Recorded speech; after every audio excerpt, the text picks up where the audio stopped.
मैं चाहूँगा कि इज़्ज़त माब सदर मुमलिकत इस्लामी जमहूरिया पाकिस्तान डॉक्टर आरिफ अलवी साहब को हम मदऊ करें। बच्चों, आप सबकी तालियों में ऑनरेबल प्रेसिडेंट को बुलवाते हैं और इनको सुनते हैं कि ये आज के दिन की मुनासिबत से प्यारे बच्चों से क्या कहना चाहते हैं। बिस्मिल्लाहिर्रहमानिर्रहीम। बहुत प्यारे बच्चों, पार्लियामेंटेरियंस, मिनिस्टर्स, आप सबको अस्सलाम अलैकुम। बहुत कम तकारीब ऐसी होती हैं जिसमें इतना मज़ा हमको आए। बच्चे माशाअल्लाह इतने अच्छी तकारीर उन्होंने की, इतने खूबसूरत गाने गाए गए, मेडलेज गाए गए और अपनी मेरी धरती के और हमारे पानी के और हमारे आसमान के नीचे जो रक़्स होते हैं वो बच्चों ने कितने खूबसूरत अंदाज से आपके सामने पेश किया। मैं सब को मुबारकबाद देता हूँ। कायद-ए-आज़म की सालगिरह मनाई जाती है और कायद-ए-आज़म और बच्चों के उन्वान से इस प्रेसिडेंसी के अंदर हर साल ये तकरीब मनाई जाती है।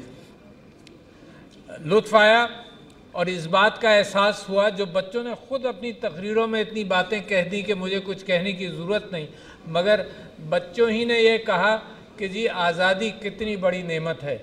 और ये बच्चे तो अपनी मासूमाना गुफ्तगू के अंदर इस बात की तरफ निशानदेही की, मगर जो बड़े हैं और जो वालिदैन हैं उन तक भी ये बात पहुंचनी चाहिए कि लोग जुस्तजू करते हैं, कौमें सैकड़ों साल दबी रहती हैं, पिसती हैं और फिर आज़ादी मिलती है। तो लिहाजा पाकिस्तान की सबसे कीमती शय आज़ादी है। अच्छा, मगर बच्चों के साथ कुछ बात हो, क्योंकि बच्चे ही कल को कौम बनाएंगे और बच्चे ही वो किरदार बनेंगे जो कल की लीडरशिप है। इसके अंदर कायद-ए-आज़म की बात एक तो ये कि इस उम्र के अंदर खेल कूद का बड़ा शौक़ रहता है। तो कायद-ए-आज़म की वालदा परेशान हुई, बिल्कुल इस तरह से जैसे हम सब की वालदा मुख्तलिफ़ अदवार में परेशान रही होंगी। और मेरी वालदा तो मुझसे कहती थी, जब उनको अंदाज़ा कुछ होता था कि मामला गड़बड़ है तो वो आरिफ के बजाय वो आरिफ साहब कहती थी। तो जैसे ही वो आरिफ साहब कहती थी मुझे मालूम होता था कि कुछ गड़बड़ है। तो वो हमेशा नसीहत करती रही कि आरिफ साहब खेल कूद में वक्त कम ज़ाया करें, आप पढ़ा करें। जितने मैं स्कूलों के अंदर मुझे खेल के अंदर ट्रॉफ़ीज़ मिलते थे, वो फ़ौरन स्कूल एक बराबर में स्कूल था वहाँ भिजवा दिया करती हैं। तो मुझे ये भी अफसोस रहता था कि खेल कूद के अंदर जो कमाया वो तो फ़ौरन ही ज़ाया हो गया। तो कायद-ए-आज़म की वालदा ने, कायद-ए-आज़म भी खेल कूद के अंदर इसी तरह से शौकीन थे जैसे आप सब बच्चे। तो उनकी वालदा ने उनको बुलाया, उनको कहा कि तुम क्या करना चाहते हो। उन्होंने कहा कि मैं बड़ा काम करूँगा और ये और वो। और कायद-ए-आज़म खिलाड़ी भी अच्छे थे, मगर वालदा ने नसीहत की कि पढ़ोगे लिखोगे तो तरक्की करोगे, फिर सारे काम कर लेना। तो कायद-ए-आज़म मोहम्मद अली जिन्ना ने उनकी बात ये मानी और उनकी बच्चों से बेइंतहा मोहब्बत थी। बच्चे खतूत लिखा करते थे और जब पाकिस्तान बनने का मामला करीब आया तो बच्चे पैसे भेजा करते थे जमा करके। और कायद-ए-आज़म मोहम्मद अली जिन्ना कितनी मोहब्बत अपने हमारे मुल्क के बच्चों से करते थे कि वो ख़ुद दस्तखत करते थे कि जिस बच्चे को मेरा जवाब पहुँचेगा वो कितना खुश होगा।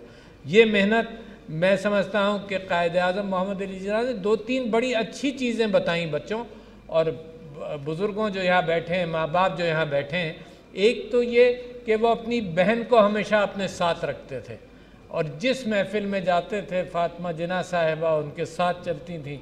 लिहाजा उन्होंने ये कहा कि ख़ानदान मुकम्मल इसी तरह से होता है कि बच्चों का किरदार। और फिर कायद-ए-आज़म मोहम्मद अली जिन्ना ने सब चीज़ इसी अंदाज से करके दिखाई और नसीहत की। अगेन इन बच्चों की ज़बान के अंदर आया कि पहले तो यकीन और ईमान होना चाहिए किसी चीज़ पर अगर आदमी मेहनत करे। अगर किसी मंजिल को पहुंचना है तो नज़्म व ज़ब्त के बग़ैर ऑर्गेनाइजेशन के बच्चों, बग़ैर लाइन बनाए हुए, बग़ैर डिसिप्लिन के मामला आगे नहीं जाता।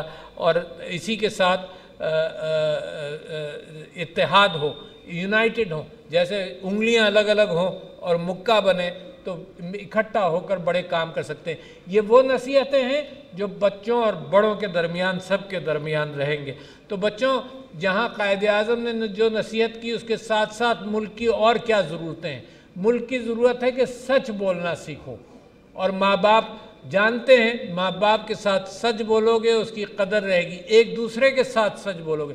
ये वो नसीहतें हैं जो मेरे पैगंबर सल्लल्लाहु अलैहि वसल्लम और सारे माँ बाप उसी तलकीन के अंदर, और कायदे आज़म ने भी ये कहा कि सच बोलो, गलत काम मत करो। बहुत ज़रूरी है बच्चों, पाकिस्तान के अंदर अगर ये दो चीज़ें आ जाएं तो इंशाअल्लाह पाकिस्तान बड़ी तरक्की करेगा।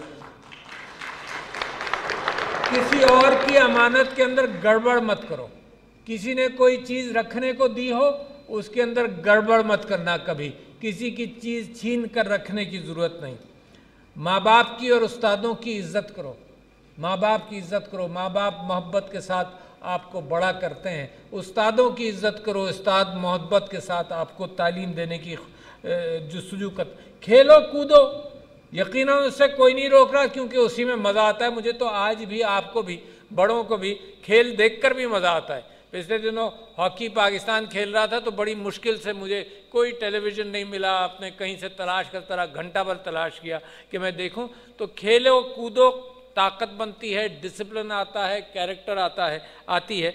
तो इसके साथ मैं समझता हूं कि बड़ों की इज़्ज़त करो। ये मेरे कल्चर, ये आपका पाकिस्तान की खूबसूरती है, बड़ों की इज़्ज़त करना, बड़ों का ख्याल रखना। जैसे बड़ों ने रब अरहमुहुमा कमा रबयानी से गिरा, कि हम दुआ करते हैं अल्लाह ताला से कि या अल्लाह, जैसे मेरे बड़ों ने मुझ पर रहम किया जब मैं बच्चा था, तो इनके ऊपर भी अल्लाह ताला उसी तरह से मोहब्बत करे।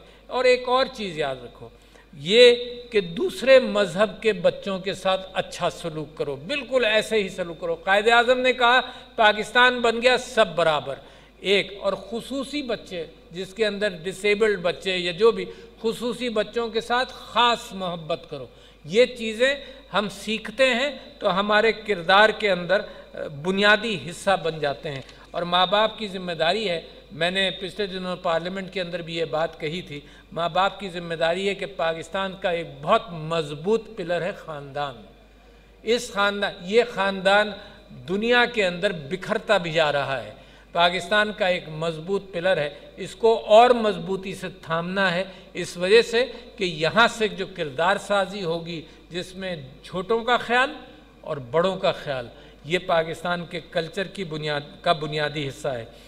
मैं ये समझता हूँ कि इन सारी चीज़ों के साथ साथ ये मुझे ख्याल रहे कि ये पाकिस्तान तरक्की करेगा और पाकिस्तान मजबूत होगा, और पाकिस्तान इन खूबसूरत चेहरे जो आज मुझे छोटे छोटे नज़र आए यही लेकर चलेंगे।